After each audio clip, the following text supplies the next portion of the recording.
Bueno, retomamos. Bueno, entonces estábamos en la década del 50, estábamos hablando de el impulso que se dan a través de los organismos internacionales, por ejemplo, para que países latinoamericanos o países como el nuestro tomen, digamos, hagan acuerdos financieros, económicos, es decir, tomen deudas para invertir en la educación, con el propósito, por supuesto, de desarrollar las distintas sociedades, por ejemplo, latinoamericanas. Bueno, esta teoría tecnicista de la que hablábamos en el video anterior, podríamos decir que tuvo mucho impacto durante la década del 60, pero también durante la década del 70. Y podríamos decir, y después lo vamos a profundizar en la próxima clase, que los gobiernos de tinte autocráticos fueron aquellos que más las impulsaron. Con respecto a esto tengo que decir también que cuando hablamos de la década del 50, del periodo posguerra, de la Guerra Fría, también tenemos que pensar en las décadas del 50, pero fundamentalmente en las del 60, como también momentos de gran modernización social y cultural. Bueno, podríamos hacer, digamos, resaltar algunos puntos que me parece interesantes, como por ejemplo, es la década, por ejemplo, la década del 60, es donde se produce la expansión del consumo de los sectores medios, se produce la difusión de las comunicaciones. Con respecto a la expansión, podríamos decir también que en la década del 50, y esto en nuestro país con el peronismo, básicamente, es un periodo de gran expansión de los sistemas educativos. Esto es un detalle fundamental, pero que se va a dar también luego y en la década del 60 también con esta expansión de consumo y la expansión que se da de los sectores medios y que Guillermina Tiramonti también la trabaja, ¿no es cierto?, en su texto La trama de la desigualdad educativa. Los cambios culturales de la década del 60 podríamos decir que son una bisagra, ¿no?, dentro del siglo XX. El avance de la mujer en los campos en los que había estado relegada, ¿no?, la profesionalización. La mujer es en esta expansión del sistema educativo, el sujeto, digamos, novedoso, decíamos así, o que más utiliza el sistema educativo, que más ingresa al sistema educativo, es la mujer. Bueno, a nivel cultural se producen, es la época de las grandes revueltas, la revuelta estudiantil del 68, el movimiento hippie. Finales de la década del 50 se producen los procesos de descolonización de África y Asia. Aparecen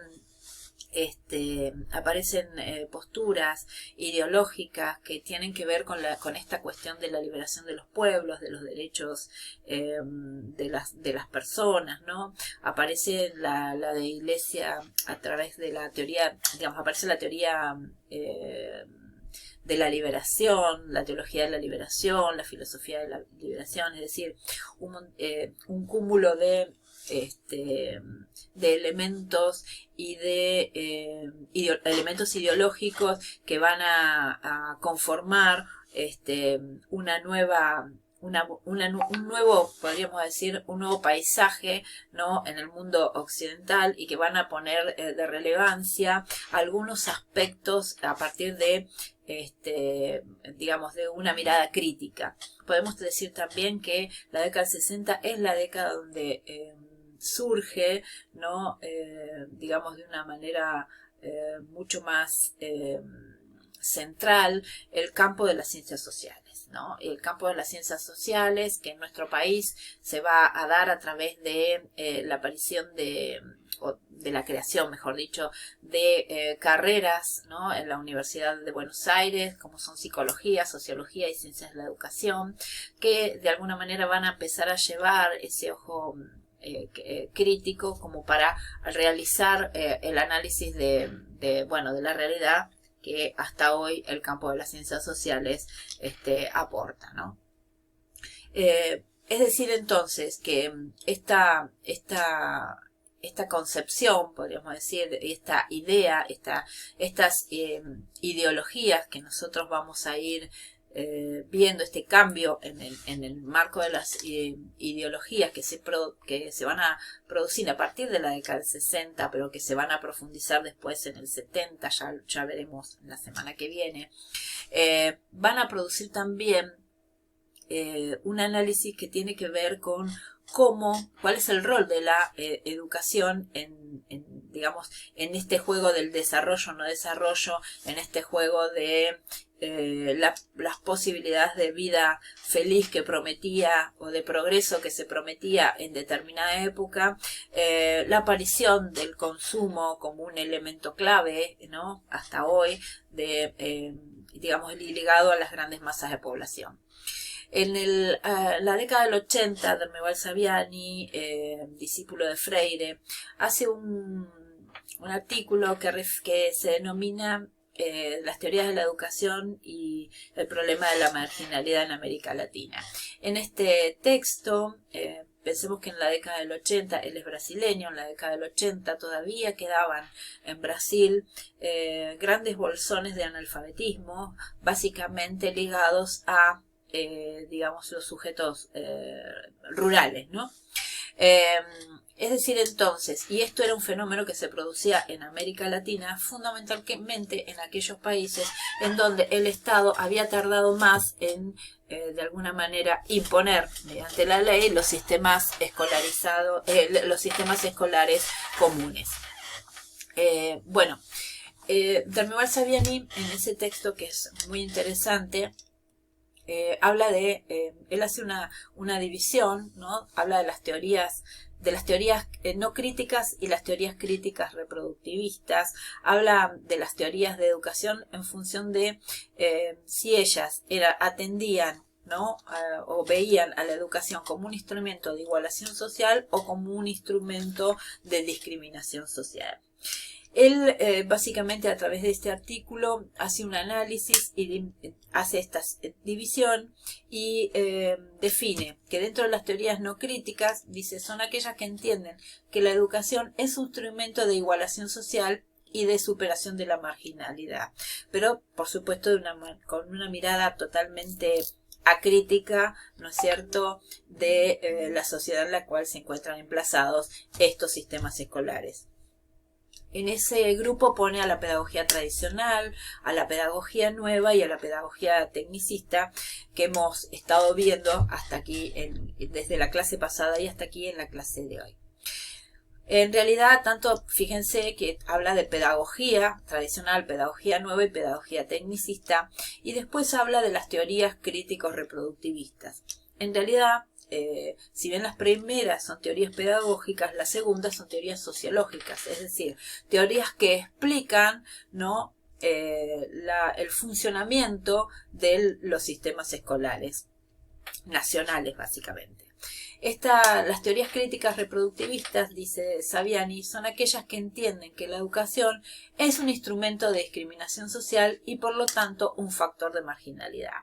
Básicamente dice es porque las teorías críticas reproductivistas son aquellas que entienden que los sistemas escolares reproducen reproducen el mismo esquema, ¿no?, o el mismo modelo de la sociedad en la cual se encuentra inserta, y que esto es un factor que no se puede desconocer. En realidad, cuando habla de ellas, está hablando de la teoría son tres sociólogos básicamente, de la teoría del sistema de enseñanza como violencia simbólica, de Bourdieu y Passerón, de la teoría de la escuela como aparato ideológico del Estado, de Althusser, y de la teoría de la escuela dualista de Baudelaire y Stablet. Cuando habla de la teoría del sistema de enseñanza como violencia simbólica, básicamente lo que refiere es que en toda sociedad hay una estructura, o mejor dicho, toda sociedad se estructura como un sistema de relaciones, ¿no es cierto?, de fuerzas, ¿no?, materiales entre los grupos o clases. Dice, y que sobre la base de toda su fuerza material y bajo su determinación se erige un sistema de relaciones de fuerza simbólica, cuyo papel es reforzar por disimulo, dice, las relaciones de fuerza material. En este caso, entonces, la violencia simbólica se manifiesta de múltiples maneras. Por ejemplo, a través de la opinión pública, a través de la prédica religiosa, a través de la propaganda, ¿sí?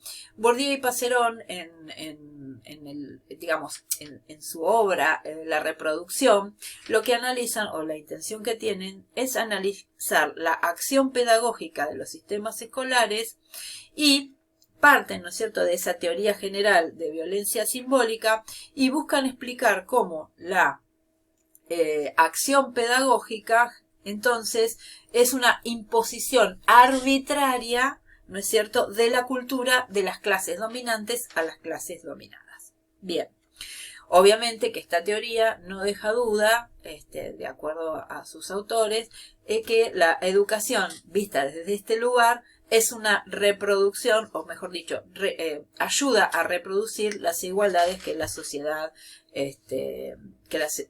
sostiene.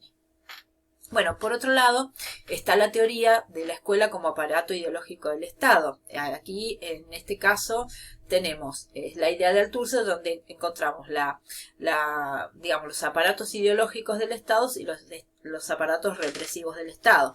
Por aparatos represivos entendemos el gobierno, la administración, el ejército, los tribunales, las prisiones. Y por aparatos ideológicos, el aparato religioso, el aparato escolar, familiar, jurídico, etcétera, ¿no? Que de alguna manera se van imponiendo.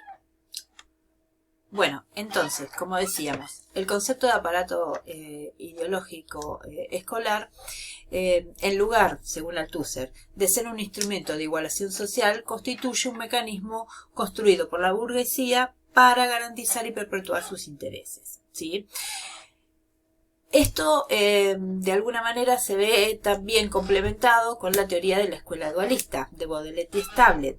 En este caso, también sociólogos ellos, aparece la idea de que más allá de la apariencia unificadora y común que tenga la escuela, en realidad siempre hay como dos circuitos preestablecidos. Un circuito que está ligado a las clases populares, y el circuito es escuela primaria y escuela, formación profesional, y un circuito que está ligado a las clases medias y clases medias altas, donde el recorrido es escuela secundaria, universidad. Es decir, entonces, este esquema de cosas, estas teorías sociológicas, vuelvo a decir que no son teorías pedagógicas como las anteriores, contribuyeron a realizar desde las ciencias sociales un análisis y una crítica hacia los sistemas escolares, y enseguida fueron tomadas por los distintos intelectuales de la educación para poder analizar los distintos fenómenos que en la educación se iban produciendo. Esto fue muy interesante, y hasta hoy, ¿no es cierto?, se sigue tomando este concepto de teorías críticas reproductivistas, pero también existen lo que se denomina, y que nuestra cátedra y a partir de la próxima clase, y ya más lo va a desarrollar el doctor Porta, aparecen también las teorías críticas emancipadoras, aquellas teorías que sí creen que se debe analizar la sociedad, no se pueden analizar los sistemas escolares o la educación sin tener en cuenta la sociedad en la que están emplazados, pero que eso no remite a un condicionamiento, podríamos decir, inevitable de la reproducción, ¿sí? Bueno, hasta aquí entonces lo que habíamos dicho para la clase de hoy. En la última filmina, puse algunos conceptos.